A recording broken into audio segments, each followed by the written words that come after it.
Why is change hard? Because there is inertia or no movement. Because people are confused about what is required. Efforts may be scattered or diffused through a lack of direction. A lack of ability or resources may lead to frustration. People may have seen this all before and become tired or fatigued. Worn out or unmotivated employees may move slowly or crawl along. And doubt will creep in if people are not kept up to date with progress, and they will lose confidence. Consider BlueScope. It's a large Australian company operating in the steel industry. It has over 100 facilities across 17 countries and employs over 16,000 people. It provides various products from hot-rolled coil steel through to specially treated steel such as Collarbond and Zincalume. The company is attempting a massive cost-cutting strategy at its Port Kembla plant, which is Australia's largest steel plant, and it has indicated that if it cannot achieve the savings of $200 million, then the company will import steel instead of making it, and they may shut the plant and 5,000 jobs will be lost. So we need to consider the factors that will lead to successful change.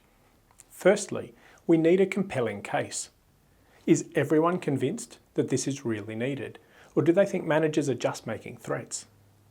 The deadline provided by management is a clear attempt to stimulate action and avoid inertia. Next, we need to see a clear vision. Management have explained that key parts of the business are going well, such as the differentiated, high-value products Collarbond and Zincalume.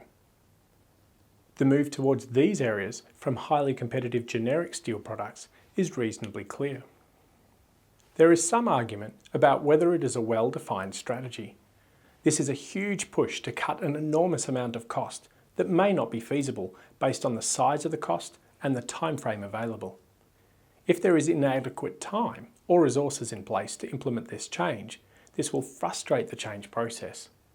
Time and resources need to be combined with capabilities and skills, and this will be challenging. With over 500 jobs to be eliminated, and with all 5,000 jobs at risk, motivation may be low, because people may feel they'll lose their jobs anyway. If everyone is working together, there may be some genuine momentum and a desire for change, but this will easily dissipate if people feel they have no real chance for success.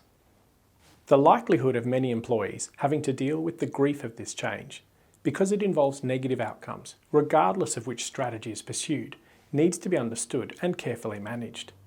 Employees will be grieving for the loss of jobs, the loss of friends, and the loss of a familiar working environment.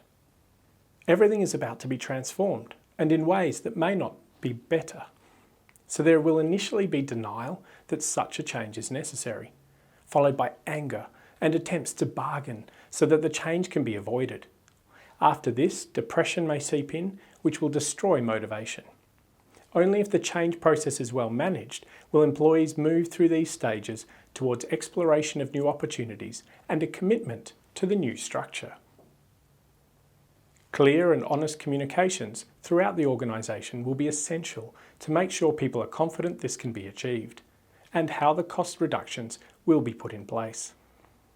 To recap, change is hard because it involves humans, their lives and their security of how they work being challenged. Change is not just about creating a new strategy and requesting everyone to implement it. Successful change requires the combination of various factors, such as a compelling case, adequate resources, and effective communication to overcome obstacles such as inertia, frustration, and doubt.